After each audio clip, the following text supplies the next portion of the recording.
চট্টগ্রাম কলেজের দ্বাদশ শ্রেণীর প্রিয় শিক্ষার্থীরা, তোমাদেরকে আজকে উচ্চতর গণিত দ্বিতীয় পত্রের অনলাইন ক্লাসে স্বাগত জানাচ্ছি।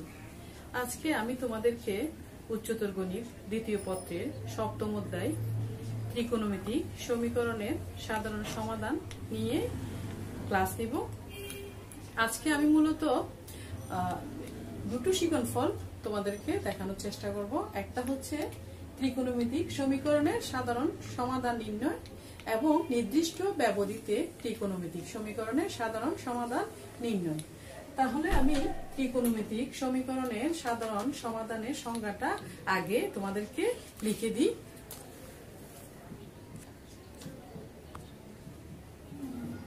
সংজ্ঞাটা হচ্ছে এক বা একাধিক ত্রিকোণমিতিক অনুপাত সমন্বিত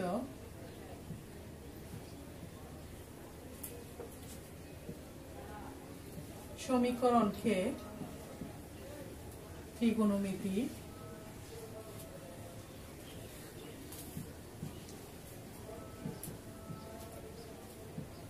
সমীকরণ বলে। যে সকল কোণ কোন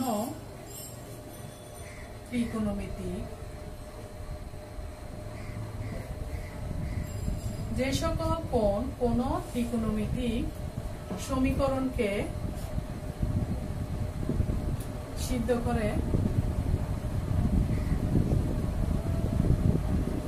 সেগুলোই ত্রিকোণমিতিক সমীকরণের সমাধান।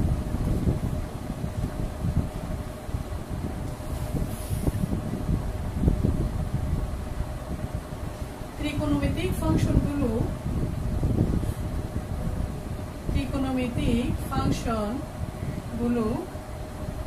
পর্যায়ী ফাংশন। তাহলে ত্রিকোণমিতিক ফাংশনগুলো পর্যায়ী ফাংশন হওয়ার কারণে ত্রিকোণমিতিক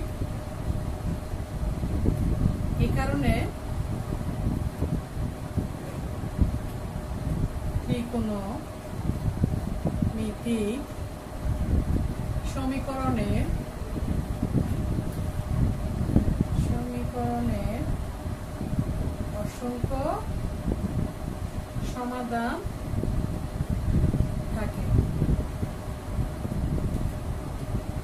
সকল সমাধানকে যে সূত্রের মাধ্যমে প্রকাশ করা হয় তাকে ত্রিকোণমিতিক সমীকরণের সাধারণ সমাধান বলে। তাহলে আমি সংজ্ঞাটা আবার একটু আলাপ করি।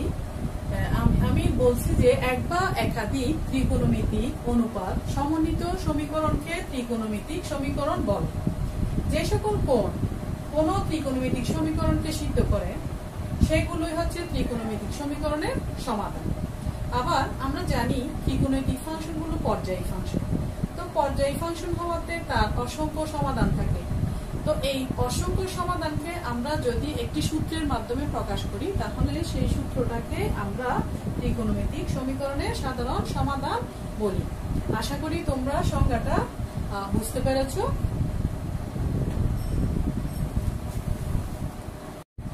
এখন আমি তোমাদেরকে sin θ = 0 সমীকরণের সাধারণ সমাধান কিভাবে নির্ণয় করা হয় দেখাচ্ছি। তার জন্য আমি এখানে কি করেছি দেখো, OX হচ্ছে একটা ঘূর্ণায়মান সরলরেখা। এই OX ঘূর্ণায়মান সরলরেখাটা ত্রিকোণমিতির ক্ষেত্রে আমরা জানি ঘড়ির কাঁটার বিপরীত দিকে ঘুরে। তাহলে OX ঘূর্ণায়মান রেখাটা ঘড়ির কাঁটার বিপরীত দিকে ঘুরে কোণ XOP সমান থিটা কোণ উৎপন্ন করব। এখানে আমরা পি বিন্দুর স্থানাঙ্ক ধরে নিয়েছি পি এক্স ওয়াই। পি বিন্দুর স্থানাঙ্ক যদি পি এক্স ওয়াই হয়, পি বিন্দু থেকে ও এক্স এর উপর অঙ্কিত লম্ব ধরি পি এন, তাহলে এক্ষেত্রে আমরা দেখতে পাচ্ছি পি এন ইকুয়াল টু কি, P N equal to Y, আর ও পি হচ্ছে আর, এদিকে ও এন হচ্ছে কি এক্স। তাহলে আমরা পাই সাইন কোণ নিলে সাইন থিটা সমান, যেহেতু লম্ব বাই অতিভুজ ওয়াই বাই আর, কিন্তু আমাদের দেওয়া আছে কি সাইন থিটা ইকুয়াল টু 0। তো সাইন থিটা ইকুয়াল টু 0 হলে সাইন থিটা হচ্ছে আমাদের ওয়াই বাই এক্স। এখানে আমরা দেখতে পাচ্ছি ওয়াই ইকুয়াল টু 0। এখন ওয়াই ইকুয়াল টু 0 হলে তার মানে এই যে পি বিন্দু থেকে ও এক্স এর উপর অঙ্কিত লম্ব ওয়াইটা 0 হয়ে গেল। তার মানে কি, ও ঘূর্ণায়মান রেখাটা যে কোনো বিন্দু থেকে তার আদি অবস্থানের উপর অঙ্কিত লম্ব দূরত্ব 0। অঙ্কিত লম্ব দূরত্ব 0 তখনই হবে যদি ঘূর্ণায়মান রেখাটা তার আদি অবস্থানের সাথে মিলে যায়। তো এই ক্ষেত্রে ঘূর্ণায়মান রেখাটা যদি আদি অবস্থান ও এক্স এর সাথে মিলে যায়, সেই ক্ষেত্রে হবে কি, কোণটা হবে 0।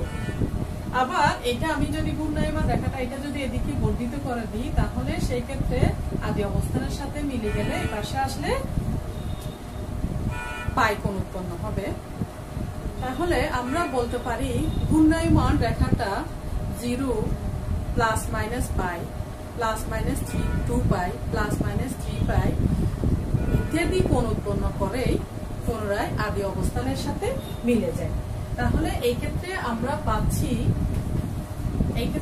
পাচ্ছি theta equal to 0 plus minus pi, plus minus 2 pi, plus minus 3 pi dot dot ইত্যাদি ইত্যাদি। তাহলে এখন এই সবগুলোকে একসাথে করলে আমি সাধারণ সমাধান পাই কি, থিটা ইকুয়াল টু n পাই। তাহলে আমরা লিখতে পারি sin থিটা ইকুয়াল টু 0 হলে থিটা ইকুয়াল টু n পাই। ঠিক একইভাবে আমরা যদি লিখি sin থিটার পরিবর্তে cos থিটা ইকুয়াল টু 0 সমীকরণের সাধারণ সমাধান, তাহলে sin থিটা ইকুয়াল টু 0 সমীকরণের সাধারণ সমাধানের মতো করেও আমরা cos থিটা ইকুয়াল টু 0 সমীকরণের সাধারণ সমাধান নির্ণয় করতে পারি। সেক্ষেত্রে আমাদের চিত্রটা সেম থাকবে। তো আগে আমরা sin থিটা ইকুয়াল টু নিয়েছিলাম, এখন আমরা করব cos থিটা ইকুয়াল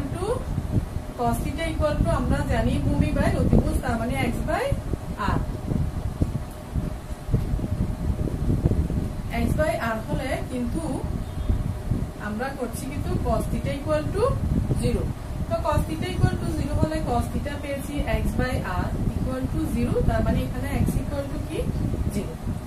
তো x ইকুয়াল টু 0 হলে সেক্ষেত্রে কি হচ্ছে, অর্থাৎ এই ক্ষেত্রে ঘূর্ণায়মান যে রেখাটা, সেই রেখাটা প্রান্ত বিন্দু বা শেষ বিন্দু, ঘূর্ণায়মান রেখাটা ও পি এর শেষ বিন্দু পিটা কি হবে, y অক্ষের সাথে মিলে যাবে। y অক্ষের সাথে যদি ঘূর্ণায়মান রেখা, এই যে এই রেখাটা যদি y অক্ষের সাথে মিলে যায়, সেই ক্ষেত্রে আমরা x ইকুয়াল টু 0 পাই। তো যদি y অক্ষের সাথে মিলে যায়, তাহলে ওx রেখাটা কি হবে, y অক্ষের সাথে মিলে যাবে। y অক্ষের সাথে মিলে গেলে আমরা পাই x ইকুয়াল টু 0। তো x ইকুয়াল টু 0 হলে তাহলে এখানে কোণ কত উৎপন্ন করবে, পাই বাই 2। তো একইভাবে তাহলে এই ক্ষেত্রে আমাদের পাবো theta equal to pi by 2। তাহলে theta equal to pi by 2 হলে 3 পাই বাই 2 হবে, 5 পাই বাই 2 হবে ইত্যাদি। এখন theta equal to pi by 2, 3 pi by 2, 5 pi by 2 কে আমরা 2n plus 1 into pi by 2 লিখতে পারি, যেখানে n হচ্ছে কি n বিলংস টু z, শূন্য বা যে কোনো অখণ্ড পূর্ণ সংখ্যা। তাহলে cos থিটা ইকুয়াল টু 0 হলে আমরা পাচ্ছি theta equal to 2n plus 1 into pi by 2।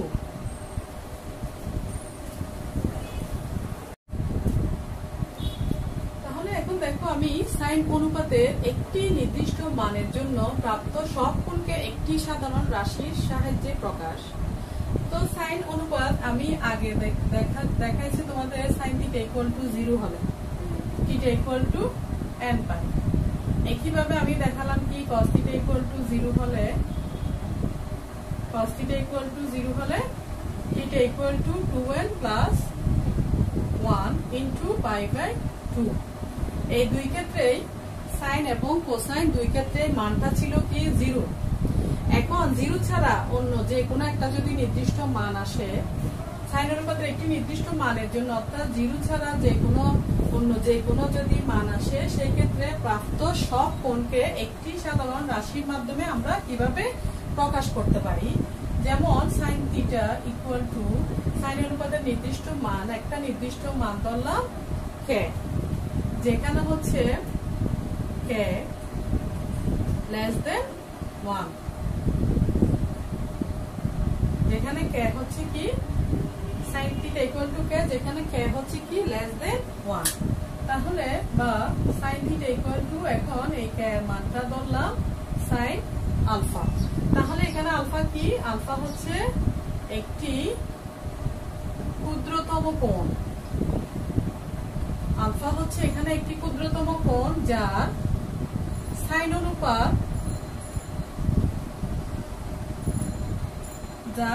অনুপাত হচ্ছে কি k। তাহলে sin θ equal to sin alpha ধরলাম, আলফা হচ্ছে একটি ক্ষুদ্রতম কোণ যার সাইন অনুপাত k। এখন আমরা এখানে যদি ত্রিকোণমিতিক সূত্র অ্যাপ্লাই করি, sin θ sin আলফাকে আমরা মাইনাস করে minus sin alpha equal to 0 করলাম। এখন আমরা এখানে যদি ত্রিকোণমিতিক সূত্র অ্যাপ্লাই করি sin c minus sin d, তো sin c minus sin d সূত্র আমরা জানি 2 cos c plus d by 2, তার মানে alpha theta plus alpha divided by 2 cos c plus d by 2 sin c minus d by 2, theta minus alpha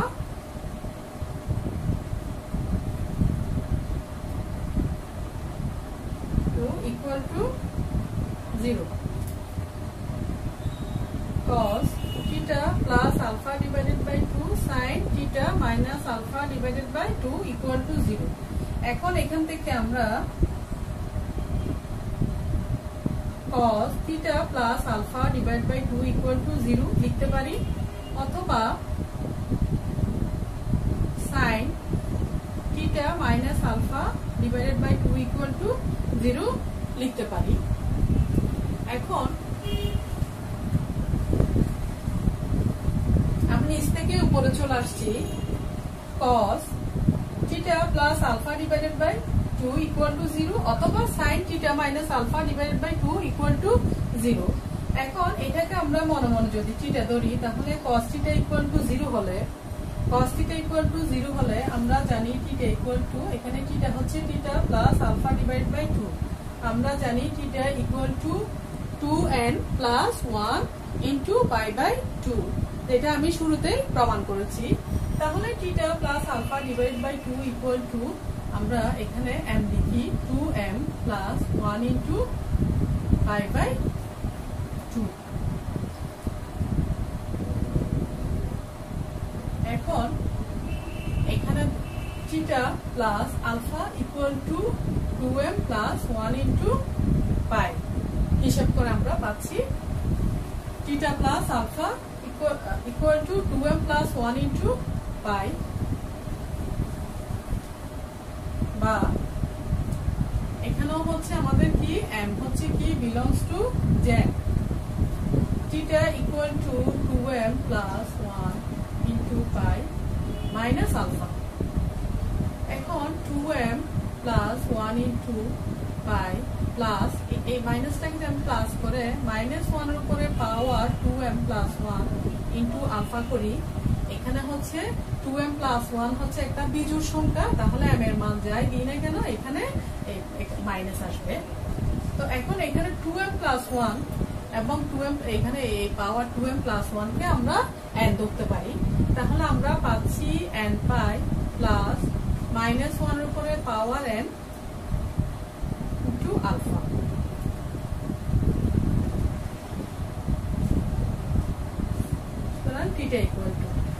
এটা একটা সমাধান পেলাম, যে সমাধানটা আমি 1 দিয়েছি। আবার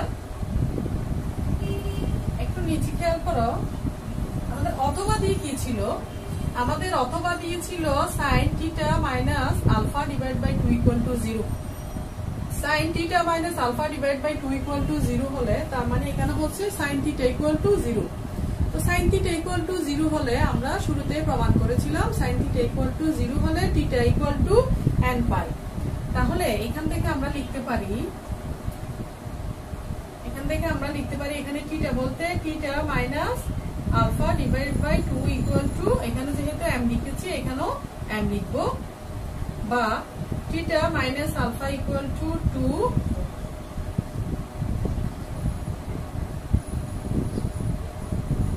m পাই, বা θ equal to 2m pi plus alpha. এখন উপরে 1 নং এর সাথে মিলানোর জন্য আমরা কি করব, 2m পাই প্লাস এখানে মাইনাসের উপরে পাওয়ার যদি 2m দিই, এখানে যেহেতু জোড় গুণিতক, তাহলে এখানে যেহেতু জোড় সংখ্যা, তাহলে এখানে কি হবে, এখানে m এর মান যাই বসাও না কেন এই প্লাসটা প্লাসই থাকবে। তাহলে এটা হচ্ছে কত, 2 নং। তাহলে আমরা কি দেখতে পাচ্ছি, 1 নং ও θ এর মান পেয়েছি m pi plus -1 whole to the power n into alpha. আবার এখানেও ঠিক সেম মান পেয়েছি, এখানে 2m এর পরিবর্তে আমরা যদি n বসাই তাহলে আমরা পাচ্ছি m পাই প্লাস -1 এর উপরে পাওয়ার n আলফা।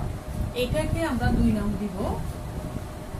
তাহলে 1 ও 2 নং থেকে আমরা কি পাই, 1 ও 2 নং থেকে আমরা পেলাম, 1 ও 2 নং থেকে আমরা পেলাম কি, sin θ equal to sin alpha হলে θ equal to n pi plus -1 whole to the power n into alpha. ঠিক আমরা sin θ equal to sin alpha হলে θ equal to n pi plus -1 whole to the power n into alpha যেভাবে প্রমাণ করেছি, ঠিক একইভাবে আমরা যদি cos θ equal to cos alpha হয়, সেই ক্ষেত্রে হবে θ equal to 2n pi plus minus alpha. এই প্রমাণটা তোমরা দেখে নিলে আশা করি বুঝতে পারবে। এটা আমি আর প্রমাণ করলাম না। এতক্ষণ পর্যন্ত আমরা কয়েকটা সূত্রের প্রমাণ দেখালাম। এখন আমি যে সূত্রগুলো প্রমাণ করেছি ঠিক সেই সূত্রের উপরে কয়েকটা অ্যাপ্লিকেশন দেখাচ্ছি। এখানে বোর্ডে আমি লিখেছি, দেখো 2 cos square θ plus 2 √ 2 sin θ equal to 3, যেখানে θ এর মানটা হচ্ছে 0 থেকে π/2 এর মধ্যে। অর্থাৎ এখানে একটা নির্দিষ্ট ব্যবধি দেওয়া আছে, এই ব্যবধিতে এই সমীকরণটা সমাধান করতে হবে। এখন এই ধরনের সমীকরণগুলো সমাধান করার জন্য আমরা কি করব, ত্রিকোণমিতিক সূত্র প্রয়োগ করব। ত্রিকোণমিতিক সূত্র প্রয়োগ করে এখানে কাজ করে আমাদের এই সমীকরণটাকে একঘাত করতে হবে।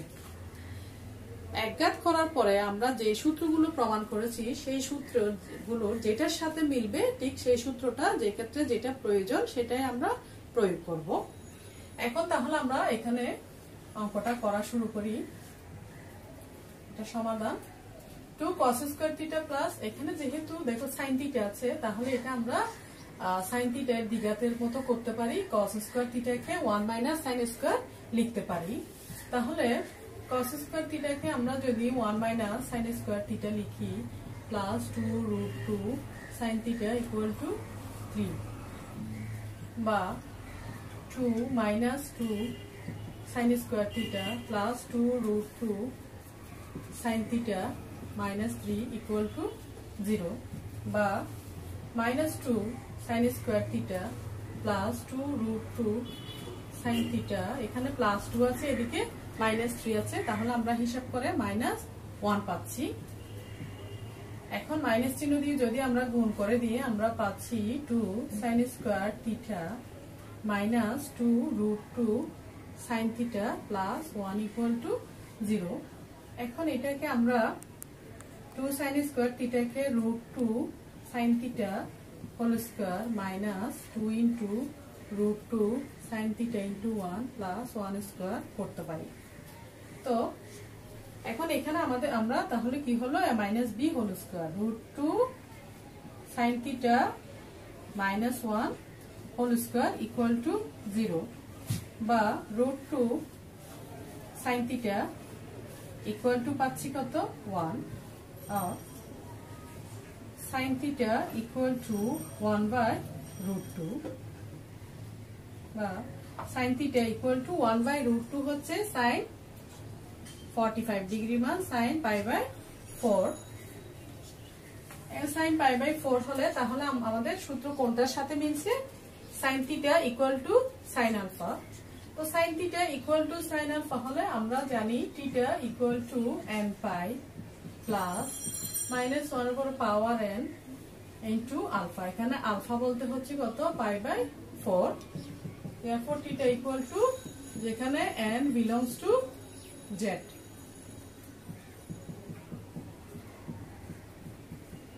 তাহলে এটাই হচ্ছে আমাদের যে প্রবলেমটা দেওয়া আছে সেই প্রবলেমের সাধারণ সমাধান এখন এখানে সাধারণ সমাধানকে আমাদের একটা নির্দিষ্ট ব্যবধির মধ্যে আবার কোণগুলো নিতে বলছে সেই ব্যবধিটা হচ্ছে কত 0 থেকে পাই বাই 2 এর মধ্যে এখন এখানে আমরা যেহেতু n belongs to z দিয়েছি শূন্য বা যে কোনো পূর্ণ সংখ্যা আমরা বসিয়ে এখান থেকে মানগুলো থিটা এর মানগুলো এই ব্যবধির মধ্যে যে মানগুলো পাবো ঠিক সেই মানগুলো আমরা নিতে পারি n equal to 0 হলে থিটা equal to কি পাই n equal to 0 হলে থিটা equal to পাচ্ছি pi by 4 n equal to -1 হলে থিটা equal to পাচ্ছি মাইনাস n equal to আচ্ছা প্লাস 1 দি n equal to প্লাস 1 দিলে থিটা equal to পাবো পাই মাইনাস পাই বাই 4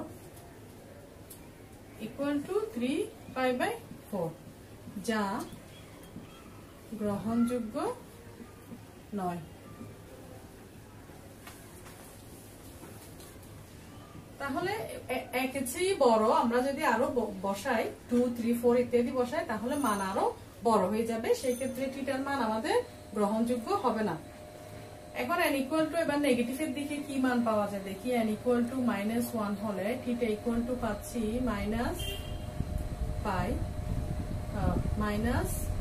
পাই এরপর হচ্ছে প্লাস এখানে যখন কি দেব -1 দিব তাহলে 1 বাই সেই ক্ষেত্রে এখানে হবে কত মাইনাস পাই বাই 4 সমান -5 পাই বাই 4 তাহলে নেগেটিভ মান এখানে কোনো কিছু নাই এটাও হচ্ছে কি গ্রহণযোগ্য না তাহলে সুতরাং থিটা এর নির্ণয় মান কি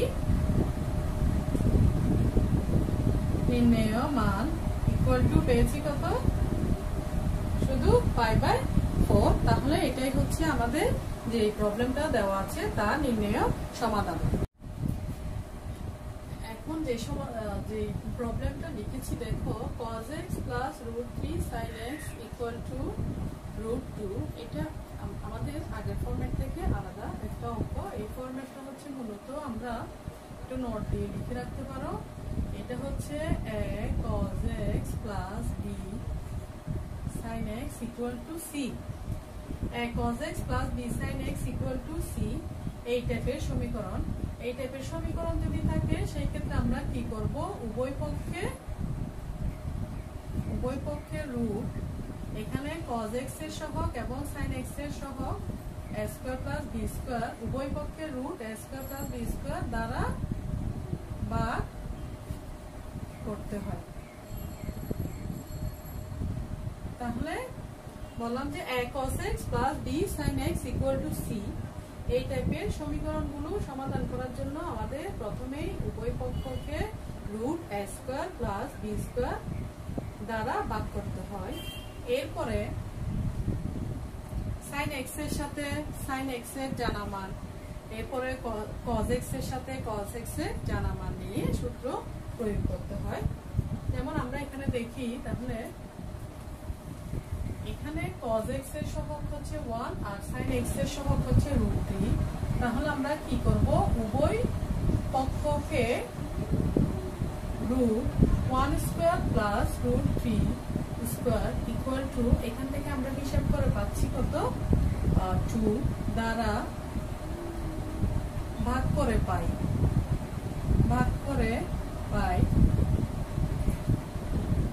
half cos x plus root 3 by 2 sin x equal to root 2 by 2.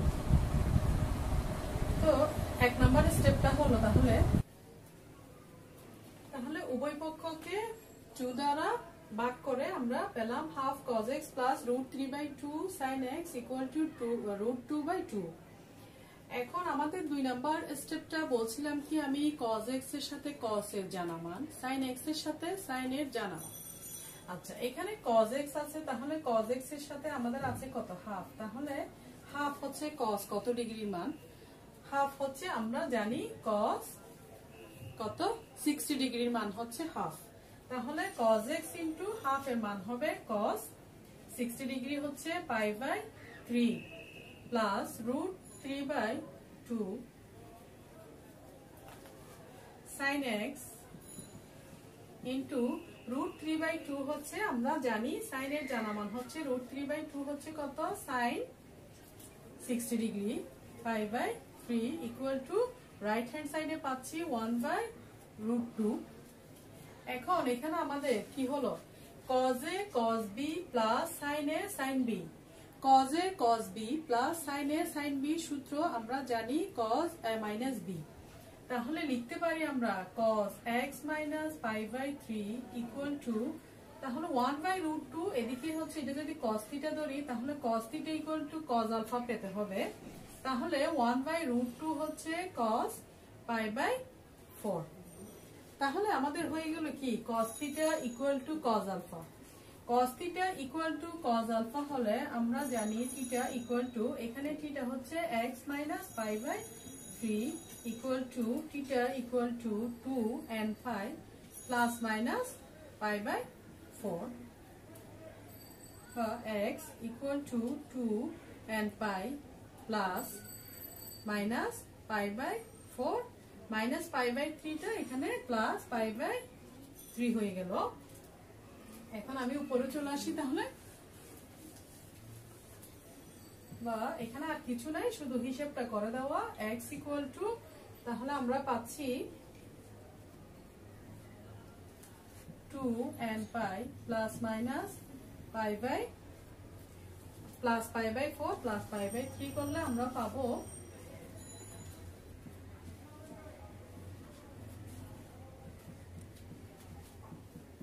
plus 12 divided by 7 pi by 12 equal to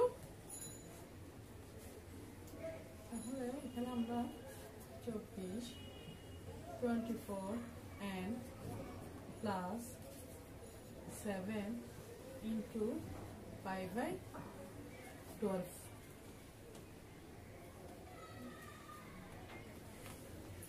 আবার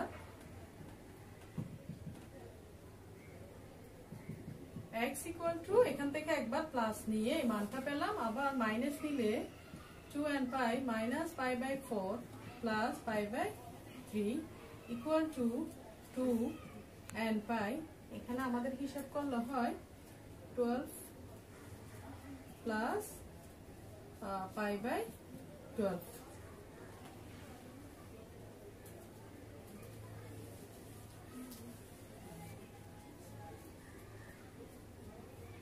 তাহলে এখানে আমাদের হিসাব করলে কি হবে 24 and plus 1 into pi by 12, তাহলে নির্ণয় সমাধান কি পেলাম, নির্ণয় সমাধান পেলাম কি x equal to 24 and plus 7 into pi by 12 এবং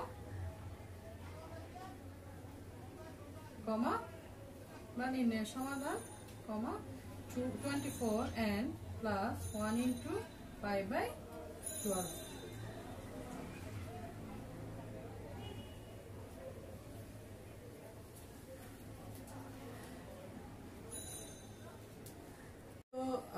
শিক্ষার্থীরা তোমরা আশা করি এতক্ষণ পর্যন্ত আমি যা পড়ালাম সব আশা করি বুঝতে পেরেছো। আগামী ক্লাসে আমি আবার যদি ক্লাস থাকে এই চ্যাপ্টারের বাকি যেসব সমস্যা আছে ওগুলো দেখা দেওয়ার চেষ্টা করব। আজকে তাহলে এতটুকু থাক। তোমরা সবাই ভালো থাকো, সুস্থ থাকো, নিরাপদে থাকো। তোমাদের জন্য সবার জন্য শুভকামনা রইল।